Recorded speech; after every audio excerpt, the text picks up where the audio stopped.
નમસ્કાર વિદ્યાર્થી મિત્રો, દવે ક્લાસીસ યુટ્યુબ ચેનલમાં આપણું હાર્દિક સ્વાગત છે. મૂલ્યાંકન દ્વિતીય સત્ર 2023-24 ધોરણ 7 વિષય કમ્પ્યુટર પરિચય. તો આજે આપણે તેનું સંપૂર્ણ પેપર સોલ્યુશન જોવાનું છે. તો ચાલો શરૂ કરીએ. પ્રશ્ન 1. કૌંસમાં આપેલા શબ્દોમાંથી યોગ્ય શબ્દ પસંદ કરી ખાલી જગ્યા પૂરો. એમાં પહેલું છે HTML ડોક્યુમેન્ટ ખાલી જગ્યા જેવા સાદા ટેક્સ્ટ એડિટરમાં લખાય છે. તો જવાબ આવશે નોટપેડ. બીજું, હેડરની સૌથી મોટી ટેક્સ્ટ સાઇઝ માટે ખાલી જગ્યા છે H1. ત્રીજું, HTML ડોક્યુમેન્ટનું ફાઇલ એક્સટેન્શન ખાલી જગ્યા હોય છે .html. ચોથું, HTMLમાં દરેક માર્કઅપ કોડને ખાલી જગ્યા કહે છે. તો જવાબ આવશે ટેગ. પાંચમું, ફકરો નક્કી કરવા માટે ખાલી જગ્યાનો ઉપયોગ થાય છે. તો અહીંયા જવાબ આપેલ છે P અને /P. છઠ્ઠું, HTML ડોક્યુમેન્ટમાં લેખકનું નામ, વેબ પેજ રચનાની તારીખ વગેરે જેવી માહિતી ખાલી જગ્યા ટેગની વચ્ચે લખવામાં આવે છે. તો જવાબ આવશે હેડ અને /head. 7. HTML ડોક્યુમેન્ટને ખાલી જગ્યાનો ઉપયોગ કરીને નિહાળવામાં આવે છે. તો જવાબ આવશે ઇન્ટરનેટ એક્સપ્લોરર. 8.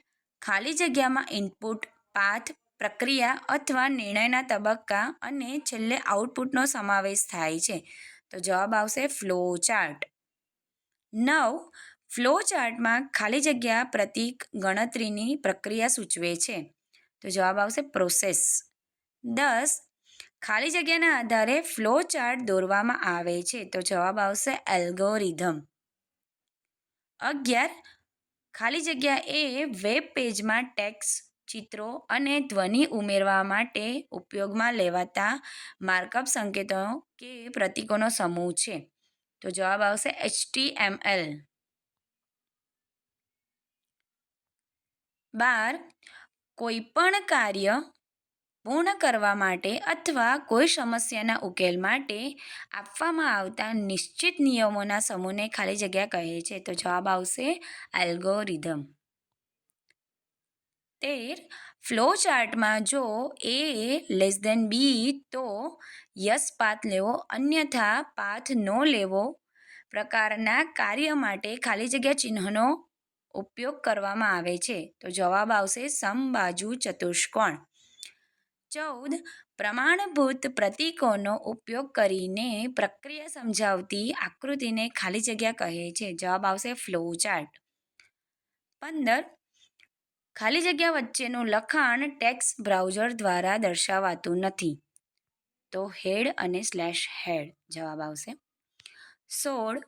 ફ્લો ચાર્ટમાં ચલ એની કિંમત લખવા માટે ખાલી જગ્યા ચિહ્નનો ઉપયોગ કરવામાં આવે છે. તો જવાબ આવશે સમાંતર ભુજ ચતુષ્કોણ. 17. પ્રોગ્રામમાં વિકાસમાં ખાલી જગ્યા એ પહેલું પગથિયું છે એલ્ગોરિધમ. એનો જવાબ છે. 18.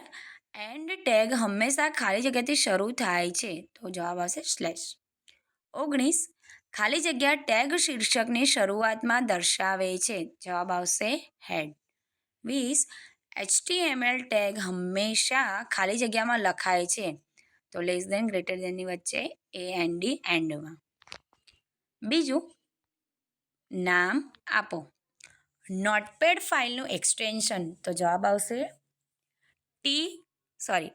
.txt. બીજું, HTML ડોક્યુમેન્ટ લખવા માટે વપરાતું ટેક્સ્ટ એડિટર. તો જવાબ આવશે નોટપેડ. ત્રીજું, સૌથી નાની ટેક્સ્ટ સાઇઝ માટેનું હેડર. તો H6 અને /H6. 4. બ્રાઉઝરમાં ડોક્યુમેન્ટનું શીર્ષક દર્શાવાતું ટેબ. તો આવશે એક્ટિવ ટેબ. 5. HTMLમાં લખાણની 3 શૈલી. તો જવાબ આવશે બોલ્ડ, ઇટાલિક અને અંડરલાઇન. 6. લખાણને બોલ્ડ શૈલીમાં દર્શાવવા માટેની ટેગ. તો B અને /B. 7.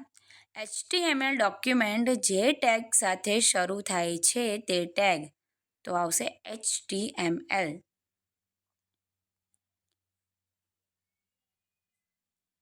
8 HTML ડોક્યુમેન્ટને નિહાળવા માટેનું બ્રાઉઝર ઇન્ટરનેટ એક્સપ્લોરર. 9 HTML ડોક્યુમેન્ટની સામગ્રી ધરાવતી ટેગ તો આવશે જવાબ ટાઇટલ અને /ટાઇટલ. 10 જોડીમાં લખાતી ટેગ તો આવશે જવાબ કન્ટેનર ટેગ. પ્રશ્ન 3 નીચેના પ્રતીકોના નામ અને ઉપયોગ લખો. તો અહીંયા જે પહેલું આપ્યું છે ટર્મિનલ એટલે કે લંબગોળ, તો એનો ઉપયોગ છે પ્રક્રિયાની શરૂઆત અને અંત. બીજું છે સમાંતર ભુજ ચતુષ્કોણ એટલે કે ઇનપુટ આઉટપુટ, અને એનો ઉપયોગ છે કિંમત એન્ટર કરવા. ત્રીજું ડાયમંડ એટલે કે સમબાજુ ચતુષ્કોણ ડિસિશન, તો એનો ઉપયોગ થશે નિર્ણય લેવા માટે. ચોથું એરો એટલે કે તીર, ફ્લો લાઇન પાથની દિશા સૂચવે છે. પાંચમું રેક્ટેંગલ એટલે કે લંબચોરસ, પ્રોસેસ પરિણામ તૈયાર કરવા માટે. જો તમને આ વિડીયો પસંદ આવ્યો હોય તો વિડીયોને લાઈક કરો, મારી ચેનલને સબસ્ક્રાઈબ કરો અને આ વિડીયોને તમારા મિત્રો સાથે શેર કરો. Thank you.